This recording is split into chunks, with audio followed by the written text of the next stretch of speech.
The moment Jake stepped off the transport, the silence in the room was thick enough to cut. The alien representatives were standing in their usual places, looking down at him with a mixture of confusion, suspicion, and some outright disdain. They were all tall, their faces covered with cold, impassive expressions, and their eyes narrowed at him. Jake could feel their eyes on him like a weight, but he didn't care.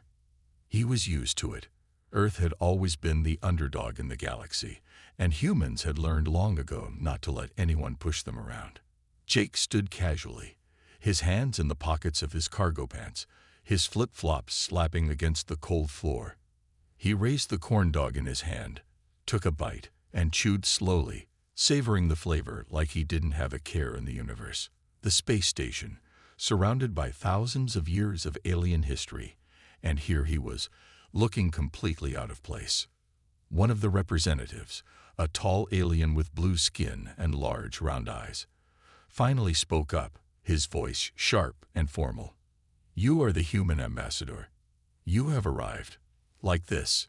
His words were filled with disgust. Jake wiped his mouth with the back of his hand, chewing thoughtfully. "Yup, that's me. Jake Carter. Pleasure to meet you all," he said, his voice calm and relaxed. He took another bite of his corn dog, not at all bothered by the confused looks from the council members. There was a long pause, and then the representative with blue skin, his voice rising, demanded, "You cannot be serious. How dare you come here so casually? You represent Earth, a world that is considered a Deathworld by the rest of us, and you arrive in flip-flops, eating that thing." Jake took a step forward, unfazed. "Oh, I'm serious. And this thing, as you call it, is called a corn dog. It's a human delicacy. You should try one sometime." He raised the half-eaten corn dog in an almost inviting way. "If you're brave enough." The tension in the room rose to an unbearable level. The other alien representatives shifted, muttering in their own languages. Jake could see the disgust in their faces, but he just kept eating his corn dog like he was on a casual walk down the street. No one had expected this. No one had expected the humans to show up like this. They were supposed to be serious. They were supposed to be impressive. But here was this human, making a mockery of everything they stood for. Finally, the representative who had spoken first let out a frustrated hiss, turning to the rest of the council. "This is intolerable. We can't take this mockery seriously." Another representative, an alien with glowing red eyes and dark purple skin, spoke up, his voice cold. "I agree. We cannot allow such behavior to go unpunished. The humans, they are unpredictable. They must be tested." His eyes narrowed at Jake. "We will see if they can live up to their reputation." Jake stopped chewing for a moment, looking at the alien who spoke. "Tested?" he asked, his voice a little amused but curious. The alien with red eyes stood and gestured toward the massive windows that overlooked the galaxy. "The Deathworlds, a place where only the strongest survive.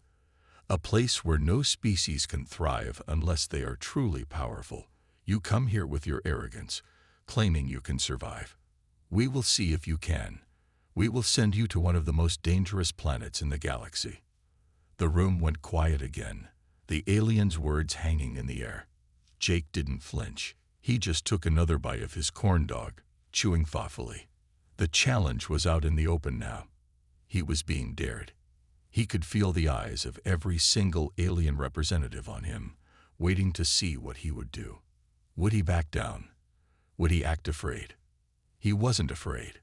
He knew exactly what this was. It was a test to prove that humans were no different from the other species in the galaxy, just as capable of surviving on a death world. And Jake wasn't about to fail. Not when everything was on the line. "Fine," Jake said, his voice calm but with a sharp edge. "Send me. I'm ready." The representatives exchanged surprised looks, some of them unsure whether Jake was bluffing or if he was really willing to go through with it. The alien with glowing red eyes stared at him for a moment, then nodded slowly. You have no idea what you are volunteering for. The planet we are sending you to has creatures that can rip you apart in seconds. The environment itself is enough to kill you. If you want to prove that your kind can survive, then you will have to face that world and survive it." Jake smiled. "I've faced worse." The alien leader's eyes narrowed, his voice filled with skepticism. "Very well. You will be dropped on the planet. You will have no help, no tools, and no protection. If you manage to survive for 30 days, you will have proven yourself worthy of sitting at this table. If you fail, then your species will be seen as weak, as nothing more than a joke." Jake nodded. He wasn't worried. He had lived through some of the toughest environments on Earth. He had faced danger head-on time and time again. But Deathworld wasn't going to scare him. With a sharp gesture, the alien leader turned to one of his assistants. "Prepare the coordinates," he ordered. Jake watched as the assistant rushed to a console, quickly punching in a series of commands. The room was tense, every eye on Jake, waiting for his reaction. But Jake wasn't nervous. He wasn't scared. He was calm, collected, and ready. He finished his corn dog, wiped his hands on his pants, and stood up. The aliens were waiting for him to break, waiting for him to show fear. "I'll see you all in 30 days, Jake said with a grin, his voice full of confidence. "And when I come back, you'll be eating your words." The council leader's expression hardened, but Jake could see a flicker of doubt in his eyes. It was small, but it was there. They had expected him to fold, to back down, to show fear. But Jake Carter wasn't the kind of person who ran from a challenge. Without another word, he turned and walked toward the transport. The door closed behind him, cutting off the view of the alien representatives. He had made his choice. He was going to show them what humanity was capable of. No one expected the human ambassador to walk into the most dangerous environment in the galaxy and come out alive. But that's exactly what he planned to do. As the transport launched into the cold void of space, Jake glanced out the window, his thoughts already focused on the Deathworld. He would survive. He had no choice but to. And when he came back, the entire galaxy would know that humans weren't something to be ignored. The room went completely still after Jake stepped off the transport ship. All eyes turned toward him. Alien faces stared, some with confusion, others with pure disbelief. Jake didn't care. He stood there in his flip-flops, casually munching on a corn dog like it was the most normal thing in the universe. His relaxed demeanor seemed to mock the very reason they were all gathered. An important diplomatic meeting that could shape the future of the galaxy. Jake looked around at the alien representatives in their ceremonial robes, their glowing eyes scanning him as if trying to figure out if he was some kind of joke. The silence stretched on, thick and uncomfortable. Finally, one of the alien leaders, a tall, blue-skinned being with enormous eyes, spoke up, his voice sharp and accusing. "You're the human ambassador." The words came out as a challenge, a question filled with contempt. Jake took another bite of his corn dog and grinned. "Yup, Jake Carter. Nice to meet you. Big Blue." The alien's face twisted in what could only be described as disgust. "You're from Earth, a death world, and this is how you show up. In flip-flops. Eating. Whatever that is." His tone was filled with disbelief. Jake shrugged, wiping his mouth with the back of his hand. "Hey, a corn dog is a classic Earth snack. You should try one sometime. It's good stuff." The room grew colder. The other aliens exchanged uncomfortable glances, their eyes narrowing. Jake could feel their judgment, but he didn't care. He was used to it. He'd faced worse back on Earth. He knew how people, whether human or alien, looked at humanity. The Deathworld reputation wasn't exactly flattering. "I'm serious," the blue-skinned alien continued, his voice rising. "How dare you come here, showing no respect for our ways. Your species is supposed to be dangerous, fearsome, but here you are, treating this meeting like a joke. You think this is funny?" Jake paused, staring at the angry alien. I'm not laughing. Just having a little snack." He gestured at the corn dog. I didn't see anyone else offering me food, so I brought my own." "My bad, huh?" The alien's fury only grew, and the tension in the room seemed to thicken. Jake could see the other delegates shifting uncomfortably. He didn't care. He'd dealt with worse in his life: Earth's dangerous environments, the ridicule of other species, and even the near-impossible missions he'd been sent on. Nothing really fazed him. Finally, the alien with glowing red eyes, who had been silent until now, spoke. His voice was cold and commanding. "You insult us with your presence. You mock us with your behavior." His gaze locked onto Jake's. "You want to prove yourself, human. You want to show us you're not a joke. Fine. We will test you." Jake raised an eyebrow. He hadn't expected that. He had expected anger, yes, but this. A challenge. A test. Jake asked, "What are you talking about?" The red-eyed alien stood and gestured toward a large holographic map of the galaxy. "We will send you to one of the most dangerous planets in our system. A Deathworld where only the strongest survive. You will be dropped there with nothing. No tools, no weapons. Just you and that casual attitude of yours. If you can survive for 30 days, then you'll prove you and your species are worthy of being taken seriously. Fail, and we'll consider Earth just another joke in a galaxy full of them."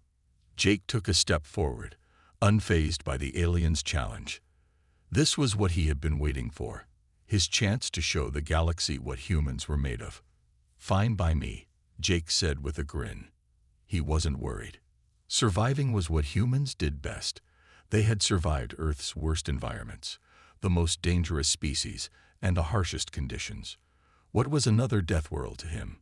The alien leaders looked at each other, seemingly surprised that Jake wasn't backing down. They had expected him to be frightened, to hesitate, to beg for mercy. Instead, he was treating it like another walk in the park. They had underestimated humanity, and Jake wasn't about to let them forget it. "Very well," the red-eyed alien said, his voice hard as steel. "You will be sent to the planet at once. If you survive, you will have earned the right to speak as Earth's representative. But if you fail—" He trailed off, his sharp gaze sending a cold shiver down Jake's spine. "Then you will return here, and your kind will be laughed at for all time." Jake nodded without a hint of doubt in his expression. "Sounds good to me. 30 days, right? I can handle it." The alien leader made a quick motion to one of his assistants, who immediately began typing on a nearby console. The other delegates remained silent, watching Jake closely, some even smirking, others with expressions of pure curiosity. But Jake wasn't looking at them. He was focused on the challenge ahead. He had always believed humans were tougher, smarter, and more adaptable than any other species in the galaxy. Now was his chance to prove it.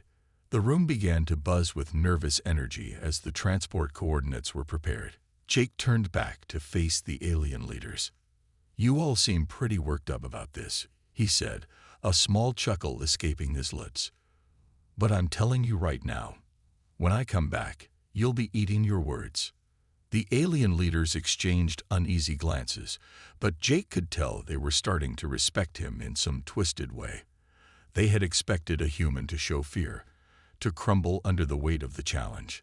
Instead, they had a human who didn't seem afraid of anything. The assistant finished entering the coordinates, and the transport door opened. Jake took one last look at the alien representatives, who were now all silently watching him. Their expressions a mixture of disbelief, amusement, and cautious respect. "All right then," Jake said, walking toward the transport. "I'll see you all in 30 days. And when I come back, you'll be calling me sir." He stepped into the transport without a second thought. The door slid closed behind him, and the ship launched into the cold void of space. Jake stared out the window at the stars, his mind already racing with plans. The Deathworld awaited him, and he had no intention of failing. The galaxy was about to learn a lesson. Humanity was more than just a joke. Jake Carter would prove that. Jake didn't know what to expect when the transport doors opened, but the reality hit him like a slap to the face. The first thing he noticed was the heat. The air was thick, hot, and smelled strange. It didn't smell like Earth, that's for sure. It was sharp, almost metallic, with an edge of something wild. The ground beneath him was uneven, rocky, and covered in strange, prickly plants that seemed to grow out of the dirt like they were alive. The transport ship pulled away, leaving him standing alone on a barren landscape with nothing but the sky above and the harsh, desolate land all around. Jake squinted up at the sky. There wasn't a single cloud. The sun was beating down, its light harsh and unforgiving. But Jake didn't flinch. He had been to some of Earth's most dangerous environments, so this wasn't a new experience. It wasn't the sun or the heat that would kill him. It was what lurked out there in the shadows. And Jake had a feeling he was about to meet something big. He didn't waste any time. Pulling a small portable survival pack from his jacket, he checked the supplies. A few basic tools, a small water filter, a few snacks. He wasn't expecting much more. He wasn't supposed to survive easily, after all. Taking a deep breath, Jake started walking. He had no map, no guide, just instinct. He had survived in dangerous places before. This wasn't any different. It didn't take long for Jake to realize that the land wasn't as empty as it seemed. Something was moving just beyond the rocky cliffs to his right. A flicker of movement, too fast to catch. His heart rate increased, but his mind stayed calm. He knew better than to act on panic. Jake paused for a moment, listening. The air was dead silent, except for the occasional screech of a far-off creature. Then came the low, rumbling growl, a sound deep and primal, vibrating through the ground beneath his feet. A chill ran down Jake's spine. Whatever that was, it wasn't small. He kept walking, keeping his eyes on the horizon. The growl came again, closer this time. Jake's pulse quickened, but he kept moving. He'd been trained to handle situations like this. As he walked, he searched his surroundings. There was no cover, nothing to hide behind. If he was going to make it, he'd have to outthink whatever was out there. Then the ground shook. It wasn't like an earthquake. This was something else, something massive. Jake stopped in his tracks, looking around. His instincts told him it was time to move. Fast. Suddenly, a shadow crossed over him, blocking out the harsh light of the sun. He glanced up just in time to see a creature. No, a monster. Fall from the sky. It landed with a bone-shaking thud just a few yards away from him. The creature was huge, easily 10 feet tall, with thick, muscled legs that ended in sharp, clawed feet. Its skin was a dark, scaly green, glistening under the sun, and it had a head full of jagged teeth that looked like they could tear through steel. It snarled, a low, vibrating growl that sent a rush of adrenaline through Jake's body. Its eyes, yellow and reptilian, were locked onto him, filled with an intelligence that made Jake feel like prey. Jake didn't hesitate. He turned and ran. He had no plan, no backup, just survival. The creature was fast, its massive body thundering behind him. Jake could feel its presence getting closer with every step. He pushed himself harder, his legs burning from the effort, but he couldn't outrun it. He had to think. A sharp pain shot through his leg as something sliced through the air and grazed his skin. A thorned vine. He hadn't seen it in time. He stumbled, but caught himself, barely avoiding a fall. Jake's mind raced. The creature was faster than anything he'd faced on Earth. He needed a plan. Fast. Then something caught his eye. Rocks. Large, jagged rocks ahead. He could make it there, hide, and hopefully come up with something. Jake pushed harder, forcing himself to move despite the pain in his leg. The creature growled, clearly frustrated by Jake's escape attempt. It swiped at him with its claws, missing by inches as Jake ducked around the rocks and scrambled up the uneven terrain. Breathing heavily, Jake flattened himself against the rock wall. He peeked around the corner just in time to see the creature halt at the base of the rock pile. It sniffed the air, its sharp claws digging into the ground, searching for its prey. Jake's heart was pounding in his chest. He couldn't let it catch him. He knew one thing for sure: the moment it found him, that would be the end. He needed to do something. Anything. He looked around, his eyes darting across the landscape. That's when he saw it. A thin, vine-covered tree was growing at the edge of the rocks. Jake had no idea what it was, but it looked strong, maybe even dangerous. If he could get there first, he could use it as a weapon. With the creature still circling the rocks, Jake didn't hesitate. He scrambled to his feet and sprinted toward the tree, ignoring the pain in his leg. The creature heard him and let out a deafening roar, charging forward with terrifying speed. Jake reached the tree just in time. Grabbing the vine-like branches, he pulled with all his strength. The tree shook, and the vines snapped loose, revealing thick, sharp thorns along the bark. Without wasting any more time, he turned and hurled the vine toward the creature. It wasn't much, but it was enough to get the creature's attention.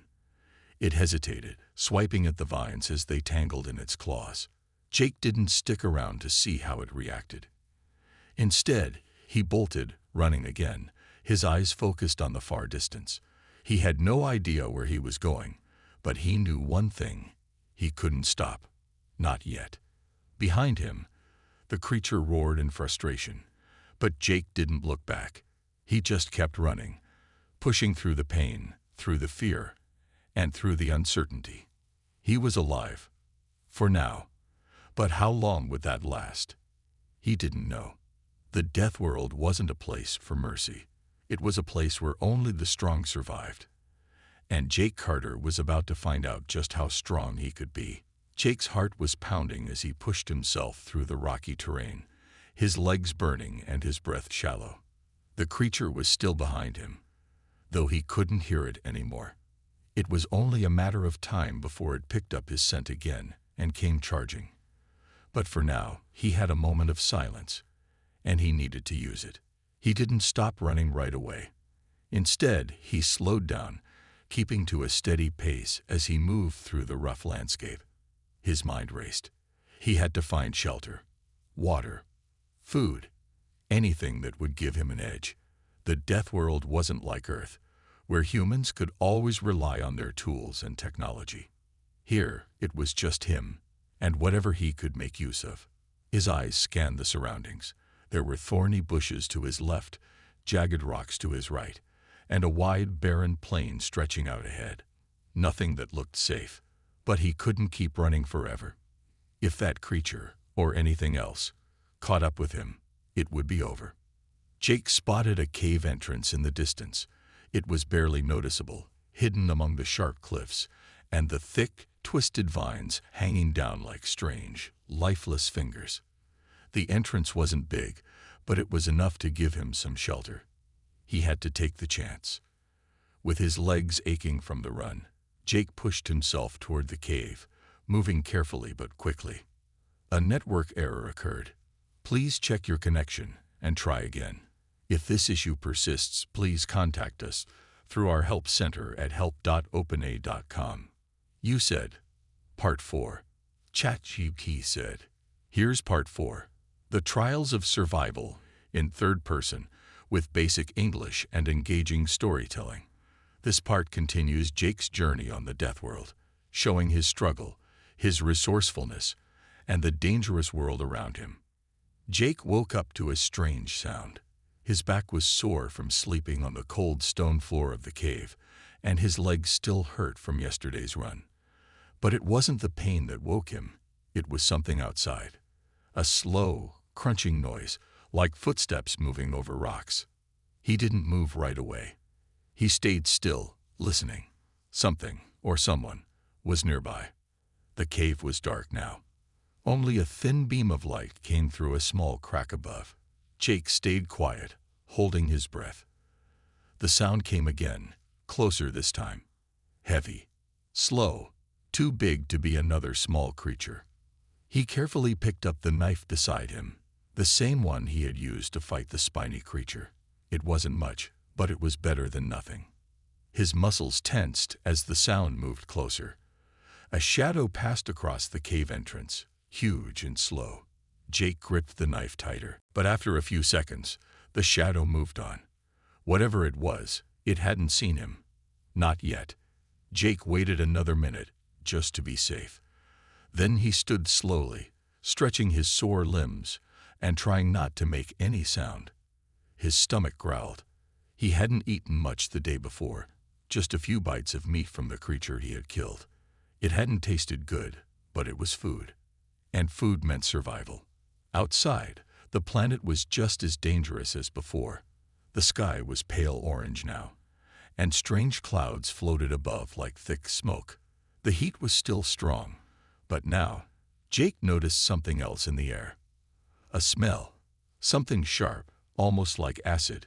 He didn't know if it was coming from the plants or the creatures, but it wasn't good. He moved quietly through the rocks, heading toward a small hill in the distance. From the top, he could see further. Maybe there would be water, or maybe another cave. He needed both. As he walked, he kept alert. Every sound, every movement in the corner of his eye could mean danger. Once, he saw a long snake-like creature slither across the rocks in front of him, but it didn't attack. Another time, he stepped near a strange flower, and it let out a sharp hiss, spraying some kind of gas. He jumped back just in time. This planet didn't want him here. Everything about it screamed danger. Even the plants were aggressive. When he finally reached the top of the hill, Jake paused. He could see more now. In the distance, a greenish forest, if that's what you could call it. The trees were twisted, like bones growing out of the ground, their branches like claws. Between the trees, something shiny caught his eye. Water. It was a risk, but a necessary one. Jake made his way down the hill, staying low, moving carefully. He didn't know what was in that forest, but he knew he needed water soon. His throat was dry, and his body was already getting weak from lack of rest and proper food. The forest was silent when he entered it. That wasn't a good sign. On Earth, silence usually meant a predator was nearby. On a Deathworld, silence could mean death. Jake walked slowly, watching the trees. Some of them had long vine-like arms that twitched when he passed. Others had strange bulb-shaped fruit, but they were glowing slightly, and that was enough reason not to touch them. Finally, he found the water. It was a small pool, hidden under the roots of one of the bigger trees. The water was still, but dark. It didn't look clean. Still, Jake had his filter. He quickly filled a small bottle and used the portable device to clean the water before taking a long, slow drink. It wasn't much, but it was cold, and it gave him the energy to keep going. Just as he was about to move, he heard something. A soft click. Then another. Jake froze. He turned slowly and saw them. Eyes. Dozens of small glowing eyes watching him from the trees. The creatures were hanging in the branches, their bodies hidden in shadow. They looked like large insects, with long legs and hard shells. Their clicking sounds echoed through the forest. One of them dropped from a tree, landing in front of Jake. It was bigger than he thought. Its legs were sharp, like spears, and its eyes glowed bright red. It hissed, showing rows of sharp teeth. Jake slowly backed away, his knife still in hand. But more of them began to drop from the trees. 5, 10. Too many to fight. He had to run. He turned and bolted through the forest, the creatures clicking and hissing behind him. Branches slapped against his face, and roots caught at his feet, but he kept running. One of the creatures lunged, its claws slashing past his shoulder. He cried out in pain, but didn't stop. The forest was alive now. Creatures screaming, trees shaking. The entire planet seemed to respond to the chase. Jake burst through the edge of the forest, tumbling down a small hill and landing hard on the rocky ground. He rolled, dirt in his mouth and eyes, and came to a stop at the bottom. He turned. The creatures hadn't followed him out. They stayed in the forest, watching, clicking loudly, but not chasing. Jake didn't know why, but he wasn't about to go back and ask. His shoulder was bleeding. His face was scratched, but he was alive. He pulled himself to his feet and limped toward a group of rocks nearby. As he climbed into a small crevice between them, he finally sat down and let out a long breath. This planet wasn't just trying to kill him. It was hunting him. The sun was rising again. Jake had now spent 29 days on the Deathworld, almost a full month of fighting, running, hiding, and surviving. His clothes were torn, his skin covered in cuts, and his body thinner than when he arrived. But he was alive. Barely. Each day had been a battle. Strange weather, poison plants, invisible predators, giant flying beasts, and worse, he had faced it all. But somehow, through instinct, luck, and pure stubbornness, he had made it. Now, one more night stood between him and victory. Jake sat near the edge of a cliff, watching the sky turn pink and red. Below him, the forest of claw-like trees swayed in the wind. He didn't trust it, not for a second. That forest had tried to kill him more times than he could count. But now, it looked almost peaceful. He had built a rough shelter near the cliff. It wasn't much, just rocks and sticks tied together with twisted vines. But it kept him alive through windstorms and acid rains. Tonight, it would have to hold again. Because Jake knew something was coming. Every night for the last week, something large had been circling his camp. It never showed itself, but he could feel it. He could hear it breathing, moving through the shadows. It didn't attack, yet, but Jake was sure it would make its move before sunrise. And if he survived the night, the alien council would come back for him. The last day. Jake tightened the straps on his makeshift armor. He had used the hard shells of insect creatures and tied them with cords made from tough plant fiber. It wasn't fancy, but it worked. His knife was still by his side, dull, chipped, but it had saved his life again and again. Night fell, and the silence came. Jake sat in the shelter, unmoving, barely breathing. His eyes scanned the darkness. Every crack of a branch, every rustle of leaves made his heart beat faster. Then it came, a sound deeper than any he had heard before. Heavy, ground-shaking, a slow, massive growl that echoed off the rocks. Jake stood up slowly. The ground trembled as the creature approached. From the darkness, it appeared, towering over the trees, its body a nightmare of armor, claws, and glowing red eyes. It looked like a mix between a gorilla and a centipede, with 6 legs and 2 massive arms, each ending in jagged claws. It had waited for this. It had studied him. Now it came to finish him. Jake didn't run. He stepped forward. His heart was racing, but his mind was calm. He knew this was it. One last fight. One last test. If he lost, the aliens would never respect humans. They would laugh at Earth. But if he won, the creature roared and charged. Jake didn't move. Not yet. He waited until the last second, then jumped aside, rolling over the dirt, just missing the claws. The beast crashed into the rocks, shaking the ground.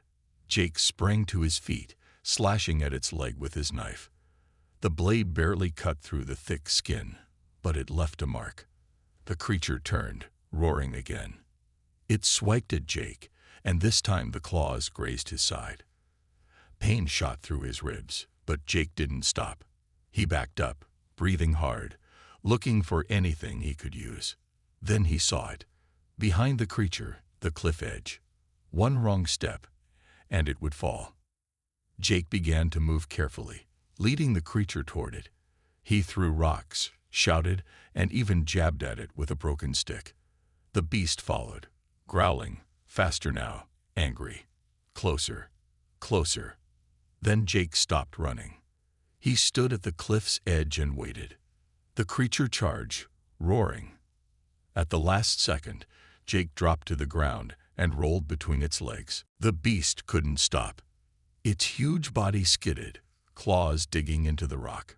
For a second, It held on. Then the edge gave way. The Deathworld's monster tumbled over the side, roaring until it vanished into the deep canyon below. Silence. Jake lay on the ground, gasping for air, his entire body shaking. He had done it. He had survived the worst this world had to offer. A bright light appeared in the sky. It was the alien transport ship, right on time. Jake stood up slowly, bloodied and bruised, and waved. The ship landed, and the ramp lowered. The same group of alien ambassadors stood there, watching him with wide eyes. They had expected him to fail. They hadn't expected a man in torn clothes, covered in dirt and scars, to step off the Deathworld alive. Jake walked up to them slowly, a smirk on his face. "Well," he said, his voice hoarse, "still think we're a joke." The blue-skinned alien who had once mocked him was silent. Then, slowly, he gave a single nod. "You survived what none of our best could. You have earned our respect. Deathworlder." Jake grinned. "Cool. Can I get a clean shirt now?" The alien council stepped aside, letting him board the ship. As the doors closed behind him and the ship lifted off, Jake looked back one last time at the planet below. He had faced its monsters. He had beaten its challenges. And now he wasn't just a survivor. He was an ambassador of the most dangerous species in the galaxy.